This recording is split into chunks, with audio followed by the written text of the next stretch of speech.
오늘은 스바냐 3장 14절에서 20절 말씀을 통해서 나의 구원자, 나의 치료자라는 제목으로 말씀을 나누고자 합니다. 여러분들이 하나님과 어떤 관계를 맺고 있는지 우리는 정말 하나님께서는 우리와 인격적인 관계를 맺기를 원하신다는 것을 우리는 잊지 말아야 합니다. 하나님께서는 단순히 너희들이 예배 드려라 이렇게 해서 예배를 드리는 것이 아니라 우리가 하나님 이 예배를 통해서 때로는 말씀을 통해서 기도를 통해서 하나님께서 정말 우리를 사랑하시고 또한 우리가 그 사랑을 느끼고 세상에 아무도 내 편이 없는 것 같지만 하나님만은 나의 편이 되셔서 우리를 아끼고 사랑하신다는 그러한 사랑의 관계를 분명하게 맺어가기를 원하시는 것을 오늘 말씀에서 말하고 있습니다. 오늘 함께 나눈 말씀에서 14절 말씀을 보면은 시온에 따라 노래할지어다 이스라엘아 기쁘게 부를지어다 라고 성경은 말씀합니다. 여기서 시온의 딸, 이스라엘, 예루살렘의 딸은 모두 같은 의미입니다. 바로 하나님의 백성들 이스라엘을 의미하는 것이죠. 그러나 이것들은 단순히 말씀에 나오는 이스라엘 민족만을 말하는 것이 아닙니다. 오히려 성경에서 말씀하는 이들은 이제 하나님의 백성이 된 영적 이스라엘을 의미합니다. 그래서 이 말씀은 오늘날 우리에게도 적용이 될 수 있는 것이죠. 시온에 따라 노래할지어다 이스라엘아 기쁘게 부를지어다 예루살렘에 따라 전심으로 기뻐하며 즐거워할지어다. 이러한 말씀은 오늘날 그리스도인들을 향해서 너희들도 기뻐하며 찬양하며 이제는 하나님을 섬길지어다 하나님과 함께할지어다 이렇게 말하고 있는 것입니다. 특별히 스바냐 선지자는 노래할지어다 기쁘게 부를지어다 전심으로 기뻐하며 즐거워할지어다 라고 3번에 걸쳐 점진적으로 강력하게 표현을 하고 있습니다. 그 말은 우리 안에서 이런 기쁨과 즐거움의 그 역사가 이제는 지속적으로 커져야 한다는 것이죠. 오늘 말씀을 준비하면서 찬양 한 곡이 문득 생각이 나더라고요. 어떤 찬양이냐면 기뻐하며 왕께 노래 부르리라는 찬양입니다. 한번 들어보셨을지 모르겠어요. 이러한 찬양인데 기뻐하며 왕께 노래 부르리 소리 높여 할렐루야 부르리 주님 앞에 나와 찬양 드리며 우리 주님과 함께 기뻐하리라. 나의 창조자 나의 구원자 가장 귀한 나의 예수님 찬양합니다. 나의 치료자 나의 선한 목자 되신 주 예수 나의 주 찬양하리. 이 찬양이 특별히 기억이 남았던 것은 제가 이제 중고등학교 때 또 청년 때 이제 박수를 치면서 기쁘게 이 찬양을 뜨겁게 불렀던 그 기억이 있기 때문입니다. 성경은 이렇듯 우리에게 하나님을 기쁘게 찬양하라 분명하게 말씀하고 있는 것이죠. 그렇다면 성경이 이처럼 성도들에게 전심으로 즐거워하며 기뻐하며 하나님을 찬양할지라 이렇게 말씀하는 그 이유는 무엇일까요? 그 말씀을 오늘 말씀에서도 이야기하고 있습니다. 15절 말씀을 보면은 여호와가 내 형벌을 제거하였고 내 원수를 쫓아냈으며 이스라엘 왕 여호와가 내 가운데 계시니 내가 다시는 화를 당할까 두려워하지 아니할 것이라 이렇게 우리에게 말씀을 주시고 계십니다. 이 말씀에서 화는 이제 성도들이 세상에서 당하는 시련과 환난 그리고 하나님과의 그 단절됨 그리고 그로 인해서 멸망과 재앙까지를 의미합니다. 이게 얼마나 무서워요. 하나님과 단절이 되니까 우리의 삶에 내 힘으로는 도저히 책임질 수 없는 그 문제들을 자신이 혼자 감당하는 거예요. 그런데 그러한 화가 이제는 주님의 은혜로 주님 하나님과의 연결됨을 그 통해서만으로도 이제는 끊어지고 이제는 하나님께서 우리의 모든 문제들을 감싸 안아 주신다는 것입니다. 사실 그리스도인이라고 해서 세상에서 어떠한 환난도 어떠한 시련도 겪지 않는 것은 아니죠. 오히려 성도들도 믿음을 지키기 위해서 교회를 나오다 보면은 때로는 자기 안에서 때로는 환경적으로 또 많은 어려움을 겪을 수 있습니다. 그러나 성경이 지금 우리에게 말씀하는 것은 장차 이 모든 시련의 그 고난이 이제는 예수 그리스도를 통해서 승리하고 이길 수 있으며 하나님께서 이 모든 것을 이길 수 있는 힘과 능력을 성도들에게 분명히 더해 주신다는 것입니다. 그리고 악한 세상이 주는 이 시련과 핍박의 고난을 이제는 함께 하시는 주님이 계신다는 것입니다. 우리 혼자 힘들 필요가 없어요. 주님이 정말 낙심하는 나에게 일어나라 손잡아 주시고, 또한 비록 눈에 보이진 않지만 성령을 더해 주셔서 우리의 삶을 반드시 이끄십니다. 이러한 확신이 있었기에 스바냐 선지자는 시온에 따라 하나님의 언약 백성들을 향해서 이제는 노래하며 기쁘게 부르며 진심으로 기뻐하며 즐거워하라 라는 그러한 메시지를 우리에게 보내고 있는 것입니다. 이와 유사한 권면이 어디에서도 나오느냐? 바로 빌립보서에서도 나옵니다. 빌립보서는 딱 4장으로만 이루어진 비교적 짧은 말씀입니다. 그런데 그 안에서 기쁨과 관련된 그 표현과 권면이 무려 11번이나 나옵니다. 이처럼 기쁨의 그 권면을 보면은 당시 사도 바울이나 빌립보 교회가 어떻게 보면은 굉장히 평안했던 것처럼, 항상 이러한 은혜가 넘쳤던 것처럼 이렇게 우리가 생각할 수 있습니다. 그런데 그들의 상황은 평안과는 거리가 먼 상황이었습니다. 빌립보서는 옥중서신으로 분류된 책입니다. 뭐라고요? 바로 옥중서신. 사도 바울이 감옥에서 그 글을 썼다는 것입니다. 얼마나 고통스러워요. 또한 빌립보 교회에서는 이제는 빌립보 1장 28절 말씀을 보면 이런 말씀이 있습니다. 모든 일에든지 대적하는 자들 때문에 두려워하지 아니하는 이 일을 듣고자 함이라. 이 말씀에서 보는 것처럼 복음의 적대적이고 그리고 교회의 그 분위기를 흐리는 자들이 그 교회 안에 있었던 것입니다. 또한 29절 말씀에서는 고난에 대한 말씀이 나오고 30절 말씀에서는 싸움들에 대한 표현이 있습니다. 그 말은 그 빌립보 교회 안에 싸움이 있고 고난이 있고 그 예배를 방해하는 자들이 있었던 거예요. 그럼에도 불구하고 사도 바울은 빌립보 교회를 향해서 뭐라 얘기하느냐? 기뻐하라 라고 권면하고 있는 것입니다. 왜 그랬을까요?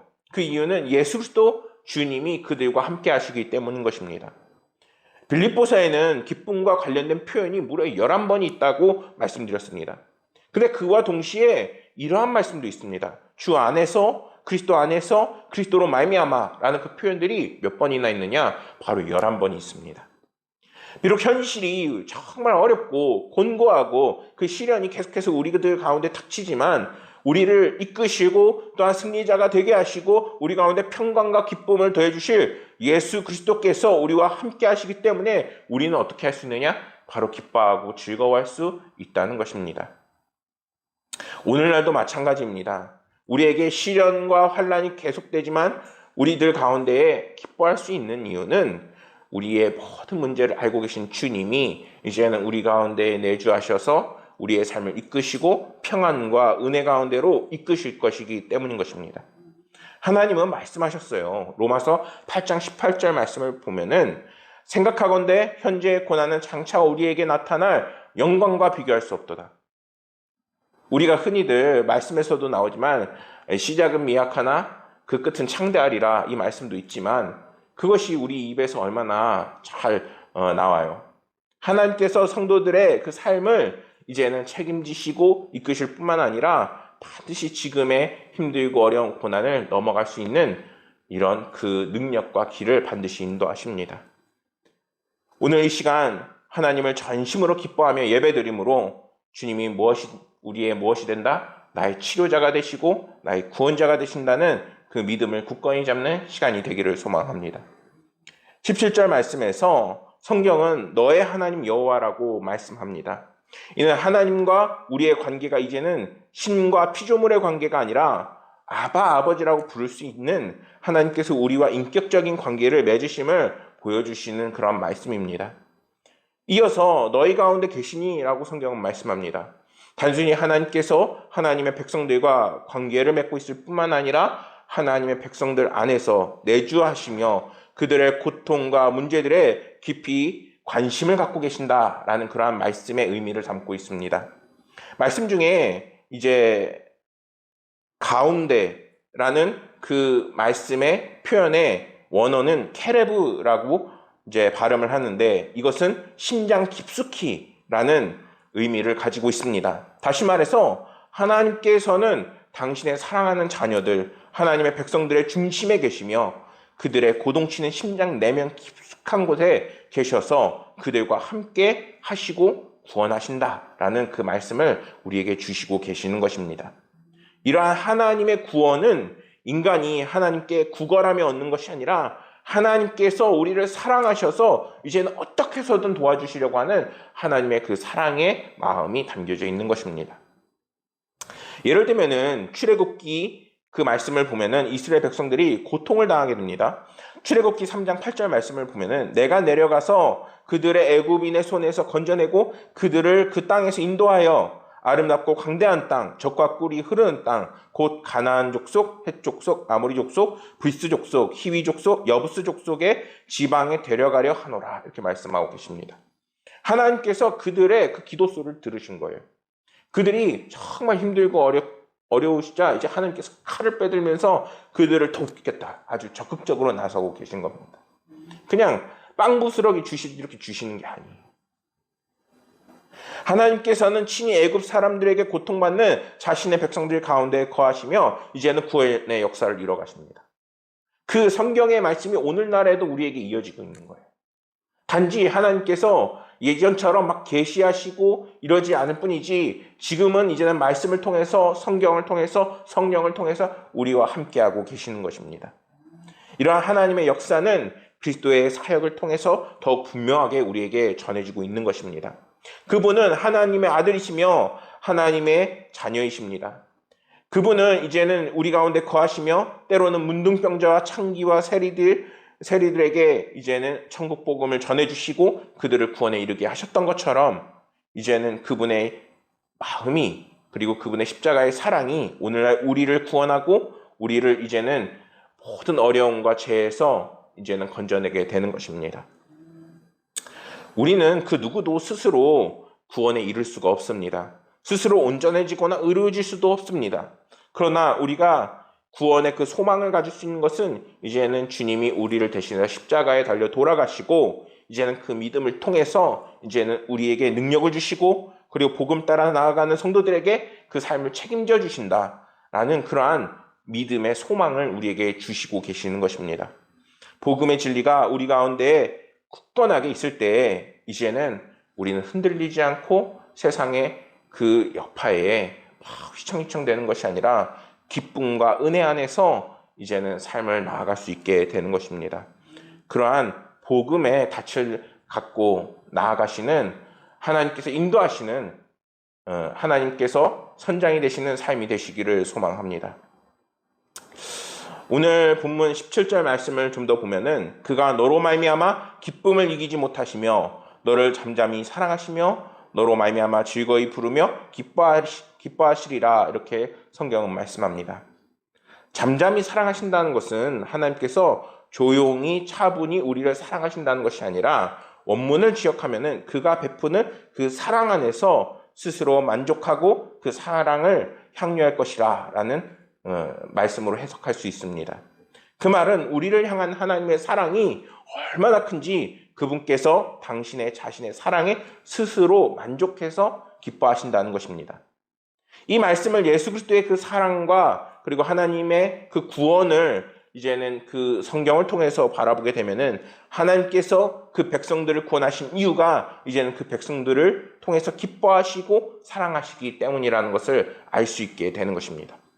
그렇게 하나님은 하나님의 독생자인 예수 그리스도를 대신 희생시키면서까지 우리를 사랑하시는 것입니다. 우리가 이 큰 사랑을 잊어서는 안 되는 것이고 그리고 이 복음을 증거해야 하는 것입니다. 하나님께서 우리로 인해 얼마나 기뻐하신지를 우리는 이제는 더욱더 느끼고 묵상할 수 있어야 합니다. 우리가 그러한 하나님의 사랑을 깨닫고 그 사랑에 응답할 때에 하나님께서는 우리 가운데 더 크게 역사하심을 우리는 믿어야겠습니다. 진짜 기적을 체험하는 길이라는 그 글이 있습니다. 열심히 밭을 갈며 살던 농부가 있었는데 그는 어느 날 밭을 갈다가 토끼 한 마리가 나무 등걸에 머리를 박고 이제 죽는 광경을 보게 됩니다. 농부는 그게 기적이라고 생각을 하게 됩니다. 그래서 농사는 접고 이제 채나무 앞에서 제2의 토끼가 나타나기만을 기다렸다고 합니다. 그렇게 죽치고 앉아있는 동안 밭은 잡풀이 나고 황폐해진 땅이 되고 토끼는 나타나지 않았습니다. 이것이 한비자에 나온 그 내용으로 관습에 얽매여 새로운 상황을 개척하지 못하는 군주를 비판하면서 사용한 이야기로 수주대토로 알려진 내용입니다. 현실의 삶이 팍팍하니 과학의 시대를 살면서도 여전히 우리는 기적을 기대하면서 살고 있습니다. 성경은 삶의 난관에 처한 사람들이 경험한 기적의 이야기로 가득합니다. 그런데 성경 속의 기적은 수주대토식의 기다림으로 이루어지지 않습니다. 기적을 베푸는 예수님을 찾아가 삶의 애로를 토로하고 최선을 다해 예수님과 접촉하려 하고 무리를 헤치고 손을 뻗어 먼 곳에서 소리치며 도움을 호소하는 사람만이 기적을 체험할 수 있습니다. 라는 그 글이었습니다. 오늘 이 글을 보면서 하나님께서 우리에게 얼마나 우리의 간절한 기도 소리를 듣기를 원하시는지, 또한 하나님께서는 그 기도를 이제는 결코 흘러보내지 않는다는 것을 다시 한번 생각하게 되었습니다. 하나님께서는 왜 우리의 기도를 그냥 흘려보내지 않으시는 걸까요? 그분은 우리를 여전히 사랑하시고 치유하기 원하시고 회복되길 원하시기 때문인 것입니다. 하나님께서는 18절 말씀에서 절기로 말미암아 근심하는 자들을 모을 것이라 이렇게 말씀합니다. 여기서 절기는 구약의 이스라엘 백성들이 하나님 앞에서 지켜야 하는 유월절, 맥추절, 초막절 등 3대 절기를 비롯해서 하나님의 백성들이 하나님 앞에서 거룩하게 지켜야 하는 모든 성회를 이제는 의미합니다. 이러한 절기는 이제는 예루살렘에 모여 이스라엘 백성들이 함께 드려야 하는 예배였습니다. 근데 스바냐의 이 말씀은 이스라엘이 멸망을 예언하고 쓰여진 말씀입니다. 어떻게 예루살렘에 가서 예배를 드리고 그리고 어떻게 하나님께 영광을 올려드릴 수 있겠어요? 그렇기에 포로가 되고 멸망의 뿔뿔이 흩어진 이스라엘 백성들이 이제는 하나님 앞에 회개함으로 하나님의 구원과 은혜를 사모하는 자들을 하나님께서 이제는 그들을 19절과 20절 말씀을 통해서 이렇게 하시겠다라고 말씀하고 계십니다. 제가 읽으면은 그때에 내가 너를 괴롭게 한 자들을 다 벌하고 저는 자를 구원하며 쫓겨난 자를 모으며 온 세상에 수욕받는 자에게 칭찬과 명성을 얻게 하리라. 내가 그때에 너희를 이끌고 그때에 너희를 모을지라. 내가 너희 목전에서 너희의 사로잡힘을 돌이킬 때에 너희에게 천하 만민 가운데 명성과 칭찬을 얻게 하리라. 여호와의 말이니라. 이렇게 말씀을 주시면서 축복하고 계십니다. 사랑하는 성도 여러분, 오늘날 우리 현실이 참 암담하고 어려움이 많습니다. 우리는 소망과 희망을 품을 수 없다라고 얘기하는 사람들이 오늘날 더 많은 것 같습니다. 그런데 그 이유는 우리 가운데에 진짜 구원을 베푸실 주님을 만나지 못했기 때문인 것입니다. 물론 상황이 어렵죠. 하지만 그 상황마저도 뛰어넘게 하시는 주님을 만나야 하는 것입니다. 그분은 이미 우리의 죄를 구원하는 그 기적을 베푸셨습니다. 그에 비해 오늘날에 있는 우리의 모든 문제는 그에 비해 너무나도 작은 것임을 잊지 말아야겠습니다. 힘들고 어려울 때일수록 우리는 기쁘게 찬양하고 하나님께 예배드리며 우리의 모든 문제를 하나님 앞에 내려놓을 수 있어야겠습니다. 그럴 때 천사가 몰래 왔다가 지나가듯 우리의 모든 고난과 문제들이 하나하나 해결되게 될 것입니다. 그러한 은혜를 맛보시고 체험하시는 모든 고강은혜교회 성도들이 되시기를 소망하겠습니다. 기도하겠습니다.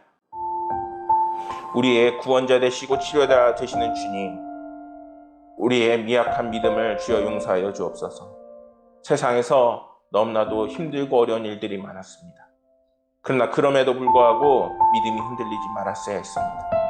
하나님 아버지, 저희들의 믿음을 굳건하게 하여 주옵시고 주님의 사랑을 더욱더 체험하게 하여 주옵시고 그 은혜를 함께 누리는 많은 영혼들이 생기게 하여 주시옵소서. 하나님께서 우리의 삶 가운데 이제 한 주도 돌아가서도 주님의 사랑과 크신 은혜로 그 삶 가운데 있게 하실 것을 믿으며 모든 말씀 우리 구주 예수 그리스도 이름으로 기도드렸습니다.